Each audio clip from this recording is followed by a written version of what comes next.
si Dr. Roel Tolentino, isang napakagaling na surgeon, napakabait na tao, at very accomplished. Pero tutulungan niya tayo ngayon sa mga surgical topics natin. Ang specialty ni Dr. Roel Tolentino, surgery na siya, tapos nag-surgical onco plus MBA at saka life coaching. May MBA, may life coach. So, siguro, matipid siguro ang tips niya, practical sa atin. Anyway, first topic natin tungkol sa almoranas or hemorrhoids. Gano'n ba ka-common to, Doc Roel? Sa mga na-operahan natin sa Pilipinas, maraming pumupuntang mga pasyenteng may almoranas. Ito ay very common. Marami ho tayong pasyente na nakikita sa clinic pero ayaw magpa-opera. Siyempre, una-una, financial problem. Pangalawa, takot sa operasyon. At pangatlo nga, yung pain after surgery. Marami ho to, very common to. Almost, halos lahat to yata ng tao may almoranas kahit paano eh. Pag sinili po namin yung puwet, meron. So, ano muna ang cause ng almoranas? Oo. Ang almoranas ho kasi, ito ay dilated veins na nandun sa bukana ng ating puwet. Ang koso nito, una-una, dahil sa anatomy ng tao, tayo ay nakatayo. Pag ang lagi kang nakatayo, siyempre yung mga may pooling of blood sa binte, may pooling of blood sa puwet. Pangalawa, kung ikaw naman ay may bukol sa tiyan, kung ikaw ay buntes, yung dugo going back to the heart, naiipit yung inferior vena cava at yung mga dugo, imbis na bumalik agad sa puso, ito ay naiipon sa binte, naiipon sa almoranas. Yan ang mga more common na causes at saka siyempre genetics. Kung ang magulang mo ay may almoranas, isa yan. At hindi natin napapansin to, yung madalas mag-strain, ubo ng ubo, at yung mga nag-weights. Kasi nga, increase intra-abdominal pressure, lahat po yan ay magkakaroon ng something na obstruction sa tiyan at yung mga dugo nagpupul sa puwet ng pasyente. Pwede rin ba yung mataba? Mataba, or pwede. Masikip, parang mataas yung abdominal pressure. Pwede. Masikip yung pantalon lagi, nakamaong, o Pwede yan. lagi nakaupo. Oo, pwede yan. Pero yung mga masikip na pantalon, matataba, ang napapansin namin, it's not the almoranas, but yung varicose vein ang nakikita namin. Kaya sa akin lang, para maiwasan natin itong mga ganitong problema, tama yung sabi ni Willie na kailangan na maluwag ang pantalon at wag ho kayong magpapataba kasi ang obesity ho, kalaban ho natin yan. At tulad naman, kita niyo naman kung gaano kaganda ang katawan ng ating doktor dito. Ganito ang katawan. Yung body mass index nyo kailangan i-maintain. Bakit? Pag ikaw ay mataba, nandiyan ang high blood, diabetes, cancer, mga chronic diseases, mga arthritis, varicose veins, at pag ikaw ay may sobrang sugar sa dugo, diabetes, diyan mo kami umapasok, pumuputol ng So itong almoranas, paano nila malalaman na may almoranas sila? May dugo ba sa dumi? Nakakapa ba to pag punas sa tissue? Ang unang senyales ng almoranas, ito ay nagpuproduce ng bleeding, kaya pag ikaw ay dumumi, paglabas ng dumi mo, may tutulo na dugo, na minsan very alarming kasi malakas to talaga minsan, na ang dapat mong gawin, any bleeding, pumunta ka sa doktor. Kasi tayo mga Pilipino, may bleeding, ay, wala yan. Doktor, mahal yan. Naku, baka meron akong ma-diagnose ako na may cancer, wag na. Okay lang yan, may nagdudugo. So, ang unang titingnan nyo, pag may nagdudugo, or yung dumi nyo, parang may dugo sa gilid. Okay, yun ang unang senyales. Pero yung mga malala, ito yung merong, pag dumi mo, bakit parang may lumalabas? Sunod, nakapa mo siya, bumabalik naman. Yan, pwedeng internal hemorrhoids yan.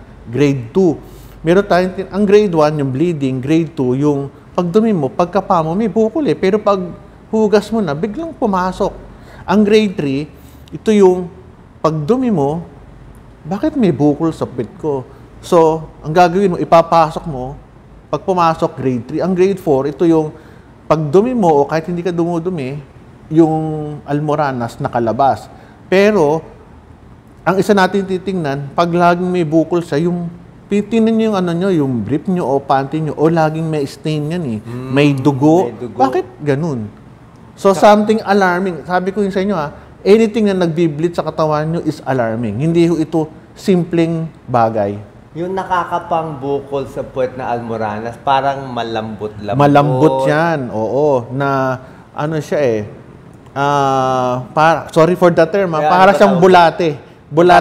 Bulate na, na pag pinipindot. Pero kung ito ay matigas, para kang merong grape nasa loob ng matigas, medyo, hindi maganda. Kasi siyempre, sa buhay natin, dahil sa ating lifestyle, uso na ang rectal cancer. Yan. So, tingnan natin, yan ba ay rectal cancer, anal cancer? Ang lagi kong sinasabi sa mga pasyente ay ito. Pag meron kayo nakitang abnormality sa puwet nyo o anumang bukol sa katawan, tandaan nyo, kami mga doktor, nag-aral kami para tumulong sa inyo. At huwag kayong mag-alala dahil marami pong doktor, maraming libre. Kung gusto niyo naman sa mga big time na doctors, pwede rin po sa mga malalaking ospital. Pero ang akin pag meron kayo almoranas, sa tingin nyo, almoranas to nadinig ko kay Doc Willie na baka almoranas to Kling! Punta na kayo sa doktor for check-up. So, sa nakikita mo, pag may dumudugo, buhay na dugo, ilang percent sa nakikita mo almoranas? At ilang percent, rectal cancer pala? Mga 90% almoranas, mga 10% ang rectal cancer. Pero, meron isang senyalis na pagdudugo na isang alarming din. Kasi may pulang dugo at mayroong black na dugo. Pag dumumi ka ng black, ang senyalis ito, maaaring may bleeding sa upper gastrointestinal tract. Maaaring esophagus, yung tubo dyan, or stomach, pag itim. Kasi yung blood doon, nag-mix with the acid. Paglabas niya sa puwet, itim. Ang tawag namin nun, melena. Sa aming mga doktor, ano yan? Medyo kailangan masilip ang inyong upper gastrointestinal tract or makolonoscopy kayo. Natatawa ako kasi kung marami na ako nag-guest na doktor since 2004 siguro, libo na. Dati pa meron akong mga show. Pag ito si Dr. Roel, ang guest ko, napapansin niyo ba, professor yan Teacher po ako ng surgery. Teacher kasi sa sentro. So, dati sa St. Luke's at saka sa Emilio Aguinaldo College of Medicine. At hindi ko sa pumayabang. Last year ako ang best teacher in cancer in the Philippines. So, yun lang Hindi naman po sa lang po. Binigay lang po. Mo kompleto pag kasi may nakikinig din sa ating mga Salamat GP, po. Non-specialist, di ba? Magagamit rin nila to for education. Review din po. Review rin po. Kasi alam nyo, ang doktor si Willie, si Dr. Tolentino, hindi namin alam lahat. Kahit kami, umaattend kami ng mga meetings, conferences, conventions. Kasi yung alam namin, kung yung alam niya nung siya ay nag-aral ng medisina at gagamitin niya ngayon, baka pagtawanan tayo ngayon yan. Tama. Kaya dapat updated tayo. Updated ka. So, ano muna ang home remedy sa almoranas? Mamaya yung tableta, tapos yung opera, at anong gagawin? Home remedy. Unang-una, wag kayong kakain ng sobrang karne para hindi kayo mag-constipate. Ang pwede is maraming gulay, prutas, at maraming tubig. Yon. At saka minsan, hindi ko alam kung napapansin nyo, pag kumakain kayo ng maanghang, pag dumi nyo, parang ang pet ko masyadong mahapde. Kasi nga may effect yung pagkain ng maanghang. Lalo na kung may almoranas kayo, baka lalong mairita yung almoranas. So, unang-una, tubig, prutas, at gulay. Alam naman natin yan, napakasustansya. At ang importante, lagi kayo dudumi. Kung dumumi kayo 3 beses ang araw, okay lang yun. Kasi iba, nahihiya. Dumumi ako normal yun. Yun, natatakot sila. Bakit 2 times ako dumumi? Kasi nga marami kang gulay kinain Normal yun. Ako nga, biglang teacher, natutuwa pa nga ako sa mga vegetal kasi sila puro gulay. Hindi ako pwedeng kumain maraming gulay dahil nagle-lecture po ako, mahirap sumakitan siya. Pero kung dumumi kayo ng 3 times, okay sa akin yun. Okay?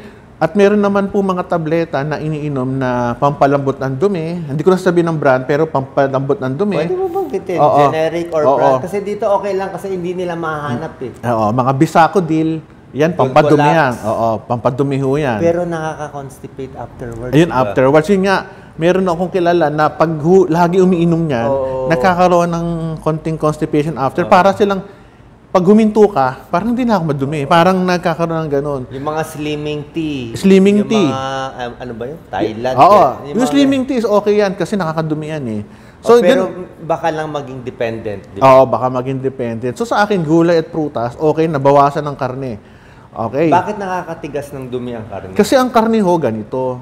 Pag ho yan ay kinain natin, yung iba, hindi nadudurog ho yan. Hindi siya masyadong na-digest. Kaya ho, pag dumihin natin, maiimbak ho yan sa rectum, sa dulo, sa tumbong, na hindi siya malambot na malambot. Paglabas ho niyan, gagasgasin ho yung almorana. Solid. Bakit nga yung dumi natin ganun, Dr. Rowell? Meron tayong dumi na parang solid siya masyado. Kasi nga dahil yan sa kinakain natin. Oh, dahil sa kinakain Oo, natin. kinakain natin. At kailan ang operasyon? Ang operasyon ho, pag matindi na ang pagdudugo, at yung tinatawag na grade 3 and 4, ano po ba yung grade 3 and 4? Siya yung dumumi at kailangan mo pang ipasok ng daliri. Or, nandun na siya sa labas, masakit na masakit, nagkakaroon siya ng nabubulok ko ang almoranas, tandaan nyo, nabubulok yan. Pag nabulok yan, oo, napakasakit yun. Ang tawag doon, thrombosed hemorrhoids. Grade 4 yan, or external hemorrhoids. Yung external hemorrhoids, mas mababa ho yan, pero sila, nabubulok ho siya. Pag ho yan ay nabulok, lalo na yung external hemorrhoids, nasa skin ho yan. Napakasakit ho yan. Pag dumi mo, baka ho magbara pa yung dumi. Pero pag thrombose na yung hemorrhoids, parang naging violet na siya. Oo, or black. Parang nag-close na siya. Oo. Okay na yun? Ay hindi, pag nag-thrombose yan, ano yan, lumalaki, nabubulok ho yan, at lalo yan magbibleed na magbibleed. Kaya ho yan ay tinatanggal namin sa pamamagitan ng excision, sinusunog ho namin yan at tinatahi. Wag ho kayo mag-alala, no? Kasi Siyempre, matatakot sila. wag ho sabihin kayo, oo. Let's say, yung mga fact 2. Dati nabigyan ako fact. Pwede Ano siya. ang fact 2? Yung, Sakit lang nun eh. hindi, ang faktong binibigyan natin yan sa Pinapasok, ang sakit pinapasok ipasok yan, oo. Pero ho, dati nagkaroon ho ako ng almoranas. Yun ho, lagi ko sinasabi sa mga estudyante ko, yung mga suppository, ewan ko lang kung ginagawa ng ibang doktor, Oo. nihalagay ko sa ref. Kasi ho, pag hindi... Malamig. Malamig. Pangalawa, pag hindi ho siya malamig, pagpasok nyo, nadudurog pa lang sa labas. Tama. Kasi malambot. Oo, ganun. Nilalagay ko sa ref. Pasok, labas. Lalagyan ho nung, lalagyan ng mga itlog. Doon lang. Yung mga hot seats bath. Yung hot seats bath, May tulong? may tulong yan. Okay, ang hot seats bath, ito po ay tubig na mainit na may asin. Palanggana. Palanggana. Uupo ka doon. Uupo ka doon. Sunod bago nyo ilagay yung pet nyo, tikman nyo yung asin. O bago nyo ilagay yung tubig, tingnan nyo pag maalat. Huwag nyo yung uupuan nyo na, tsaka nyo titikman yung tubig, Siyempre, madumi na ho yun. Maalat na tubig, yun hong almoranas nyo ho, ito ay inilulubog. Uupo kayo sa tubig at yung tubig na mainit, ito ay magpapaalis ng maga at kung marami ho siyang mga necrotic materials, lilinisin ho ng tubig na mainit. Pero minsan, nasa sausaw yung private part natin. Alam mo, ang init eh. Alam mo, yun ang sasabihin ko Yun nga ang eh. problema Yun ang dyan. problema sa Baka mapasok. hot seats bath. Pangalawa, kung masyadong madumi, Oo. yun yung tubig, baka pumunta sa genital region nyo, magkaroon pa kayo ng urinary tract infection or vaginitis. Kaya, wineweigh din ho natin yan.